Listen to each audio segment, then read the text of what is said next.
Hai teman-teman di seluruh Nusantara, pada kesempatan kali ini saya akan melakukan perbaikan kulkas 2 pintu, yang mana kita bisa lihat di sini adalah kulkas Samsung digital inverter. Dan untuk kerusakan kulkas ini menurut keterangannya tidak dingin sama sekali. Nah, untuk ruang refrigeratornya seperti ini. Dan di sini dilengkapi dengan fasilitas dual fan cooling, yaitu proses pendinginannya double atas maupun bawah ya. Oke, kita bisa lihat untuk modelnya di sini bisa tertera yaitu RT29K5032S8. Nah, ini ya, di sini tertera berapa kapasitas ampere dan wattnya. Oke, selanjutnya kita coba lihat di bagian ruang freezernya. Nah, di sini juga terlihat ada fan coolingnya juga. Jadi untuk masing-masing ruang terdapat fan coolingnya ya.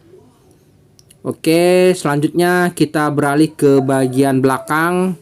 Nah, di bagian belakang di sini ada box ya, kotak, yang mana biasa untuk kulkas inverter dilengkapi dengan modul pengendali dan modul inverter. Oke, untuk lebih jelas kita bisa lihat bentuk modulnya seperti apa. Ya, di sini sudah nampak untuk modul inverternya seperti ini di sebelah kiri. Kemudian di sebelah kanan ini adalah blok modul pengendalinya. Nah, ya, jadi terdapat 2 blok modul. Dan untuk modul inverter gunanya untuk menghidupkan mesin kompresor. Nah, ini mesin kompresornya menggunakan NC4A V80 ALR yang kategorinya 1/4 PK, dan dilengkapi juga dengan valve step untuk membagi antara ruang refrigerator dan ruang freezer. Jadi sistemnya sedikit berbeda. Oke, selanjutnya saya coba terlebih dahulu unitnya ini. Saya hidupkan dan kita lihat apakah modul inverter berfungsi normal ya. Lampu indikator menyala stabil, pertanda kompresor harusnya mulai bekerja ya. Oke, mari kita coba lihat mesin kompresornya apa sudah aktif ya. Di sini saya rasakan sudah aktif kompresor.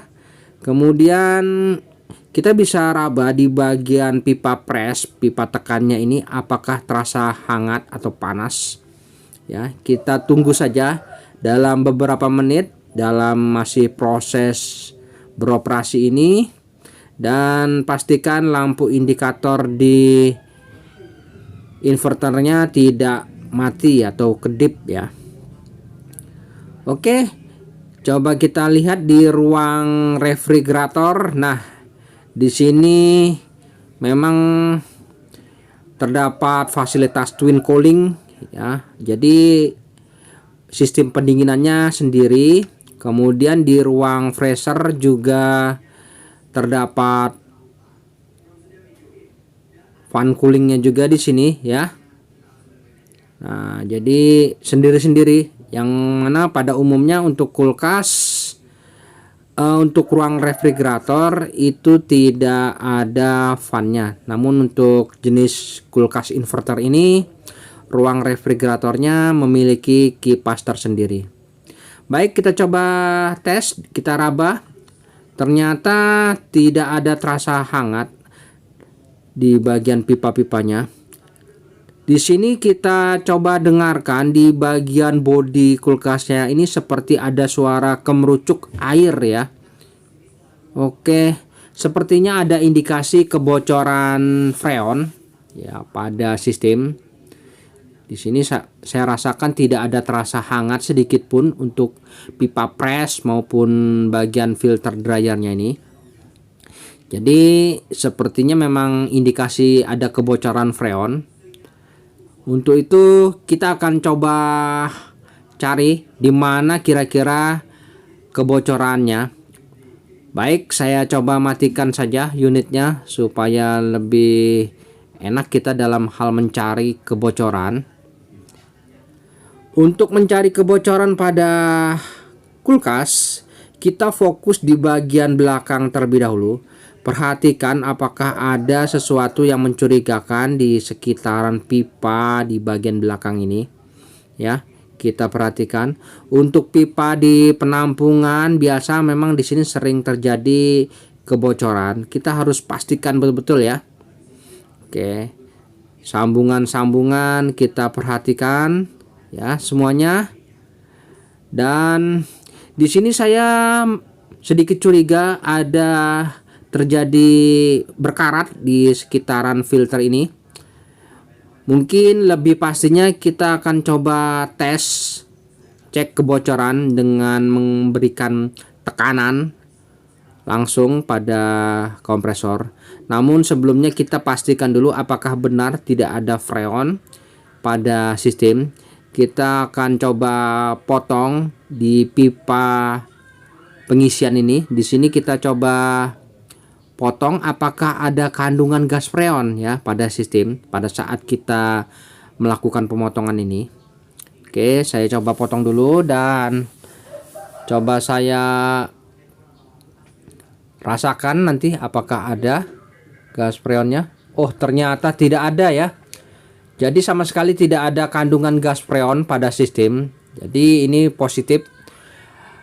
Kerusakannya adalah kebocoran sistem. Baik. Untuk mencari kebocoran sistem kita akan coba lakukan penekanan pada instalasi, baik itu instalasi bagian kondensor maupun evaporator. Yang mana di sini ada pipa press dan pipa suction ya. Kita coba potong pipanya ini, pipa hisapnya ini. Nah, ini. Jadi kita akan coba langsung tekan menggunakan mesin kompresor ini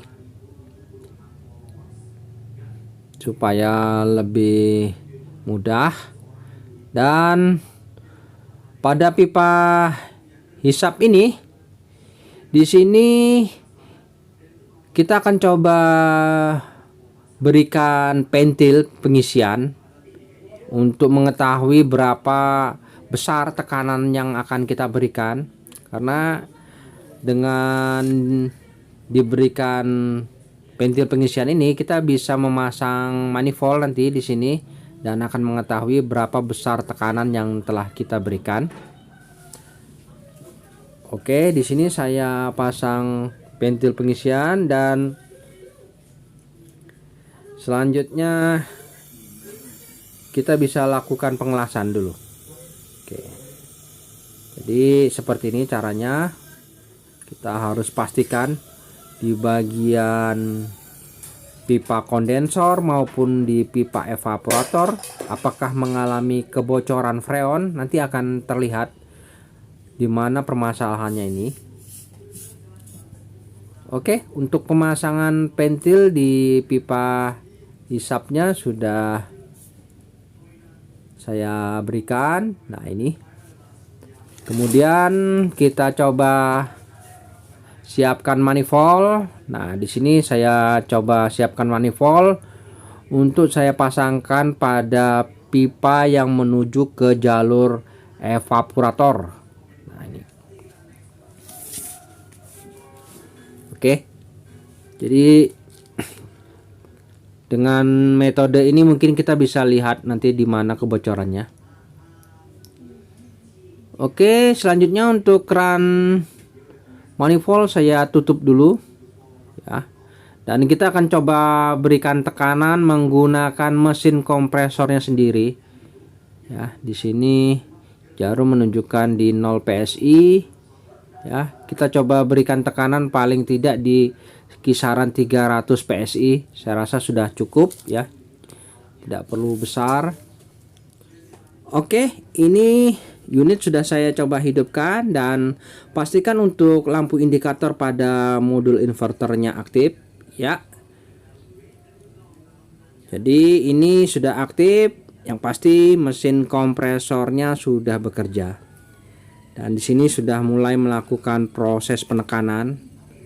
Nah, ini ya, jarum manifoldnya sudah perlahan naik memberikan tekanan. Yang rencananya saya akan coba berikan tekanan di angka 300 PSI. Ya, kita tunggu dulu sampai tekanan 300 PSI ya, baru bisa kita matikan. Oke, kita tunggu sesaat lagi.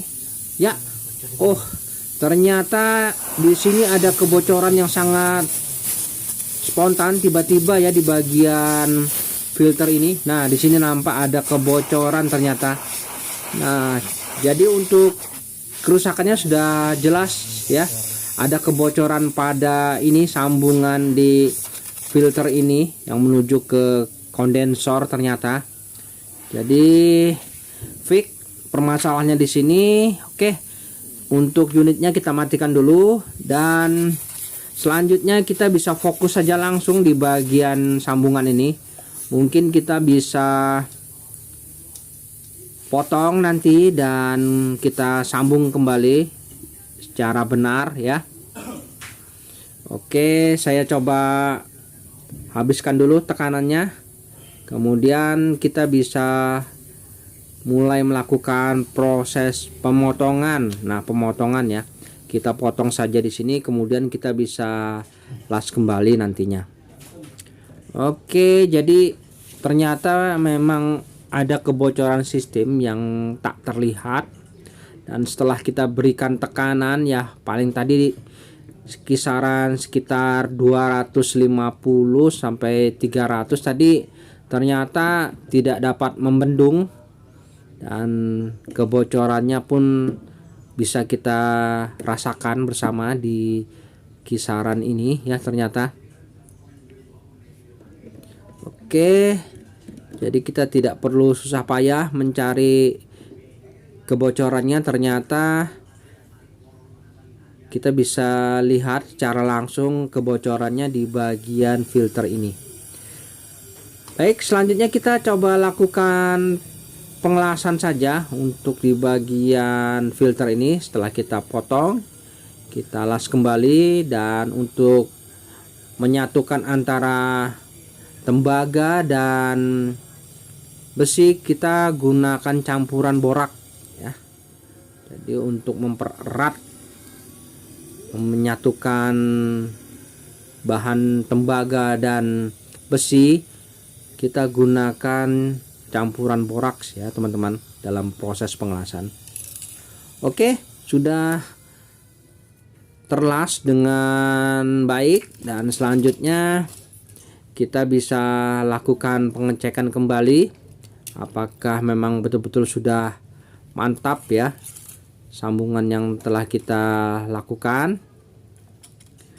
Oke, selanjutnya kita akan mulai kembali melakukan tekanan, memberikan tekanan pada sistem ya. Saya tutup dulu manifoldnya, kemudian kita bisa hidupkan kembali untuk unitnya ya. Seperti biasa, pastikan untuk modul inverternya ini berfungsi. Oke, di sini sudah mulai aktif mesin kompresornya dan perlahan memberikan tekanan. Dan untuk mesin kompresor jenis inverter ini memiliki sistem proteksi yang cukup baik ya teman-teman. Jadi apabila tekanan sudah melampaui batas kemampuan, mesin ini akan protect dan off sendiri ya. Jadi tidak usah khawatir. Memang di sini mesin kompresornya memang cukup handal ya. Oke, setelah itu kita bisa cek apakah masih ada kebocoran pada las-lasan yang telah kita sambung tadi. Kemudian untuk tekanannya di sini masih konstan di 300 PSI ya. Pertanda ini sudah mantap. Jadi tidak ada lagi mengalami kebocoran pada sistem. Dan selanjutnya kita coba kosongkan saja tekanan yang ada. karena kita akan coba mulai ke proses selanjutnya, yaitu proses pengisian gas freon. Oke, selanjutnya kita coba kosongkan dulu untuk tekanannya.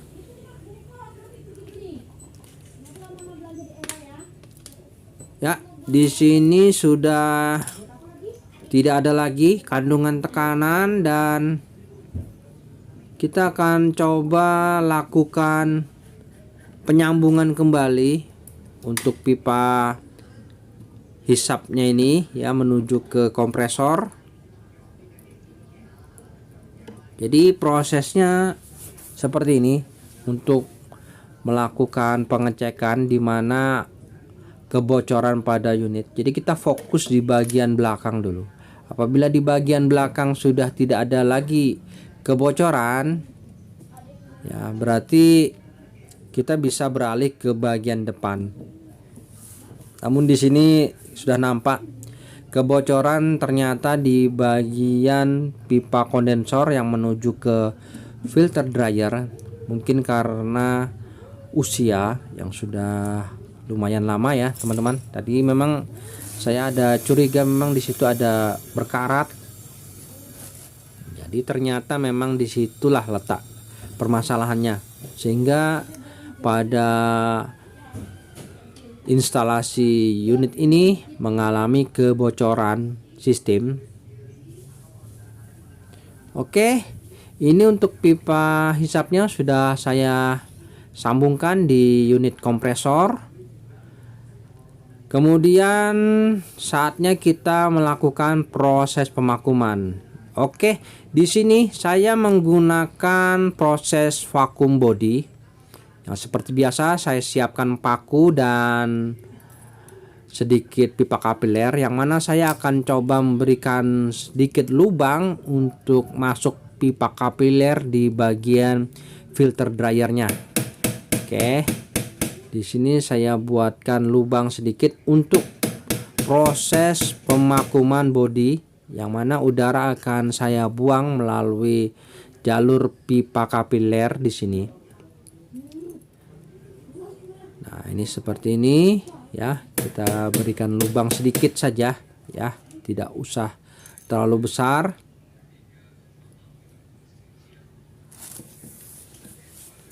Oke, selanjutnya saya akan coba las ya. Saya tutup. Di sini saya las dulu. Dan untuk teman-teman proses vakum, mungkin alangkah baiknya menggunakan mesin vakum supaya mendapatkan hasil yang lebih maksimal ya, karena memang seharusnya untuk proses pemakuman dianjurkan memang menggunakan mesin vakum ya. Oke, sudah tertutup ya. Di sini pastikan untuk saluran pipa kapilernya tidak buntu ya untuk pembuangannya. Dan selanjutnya saya juga pasang untuk pentil pengisian pada pipa hisapnya ini. Oke, di sini saya coba pasangkan saja pentil pengisian, karena nanti ya untuk proses pengisian gas freonnya melalui pipa section sini.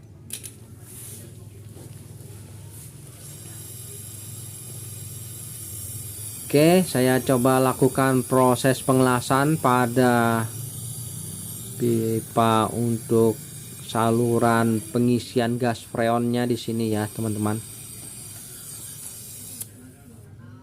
Selanjutnya setelah kita dinginkan ya, kita bisa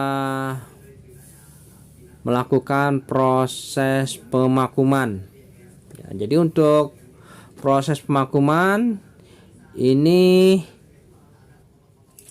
saya menggunakan metode vakum body, yaitu menggunakan kompresor dari mesin unit kulkas ini ya. Oke, saya coba hidupkan dulu unit kompresornya dan pastikan kompresor aktif. Dan udara sudah keluar dari pipa pembuangan. Nah, di sini ada semburan udara, pertanda kompresor sudah aktif. Kemudian untuk spuyer ventil pengisian saya pasang juga supaya untuk menutup agar freon nanti tidak bisa keluar dengan sendirinya. Oke, selanjutnya saya siapkan selang manifold. Nah, ini selang manifold ya. Jadi untuk proses pengisian gas freonnya ini saya siapkan selang manifold dan kita akan coba ukur juga nanti berapa ampernya untuk kulkas inverter ini, yang mana untuk kulkas inverter ini memang memiliki arus yang cukup kecil ya. Oke, nanti pastikan proses pemakuman di minus 30 PSI ya. Di sini kita tutup saja keran manifoldnya dan biarkan proses pemakuman ini berlangsung. Nah, di sini untuk hembusan udaranya perlahan-lahan harus habis ya. Jadi kosong, pertanda itu sudah vakum. Ya, seperti ini proses pemakumannya dan biarkan ini berlangsung kurang lebih sekitar 30 menit ya, teman-teman. Baik teman-teman, setelah 30 menit kemudian di sini masih berlangsung proses pemakuman ya. Dan di sini kita bisa pastikan untuk saluran pembuangan apakah sudah tidak ada hembusan udara yang cukup banyak ya. Oke, sudah tidak ada. Selanjutnya kita bisa segel saja, kita tutup rapat. Dan lebih baik lagi kita segel, kita las saja permanen. Nah, di sini kita tutup. Jadi tidak ada lagi kebocoran di bagian sistem. Oke. Selanjutnya kita siapkan gas freon. Nah, di sini saya menggunakan freon SOA R600A karena jenis-jenis kulkas inverter menggunakan freon R600 ya. Oke, saya coba pasang dulu selang manifold menuju keran freonnya ini. Nah, seperti ini.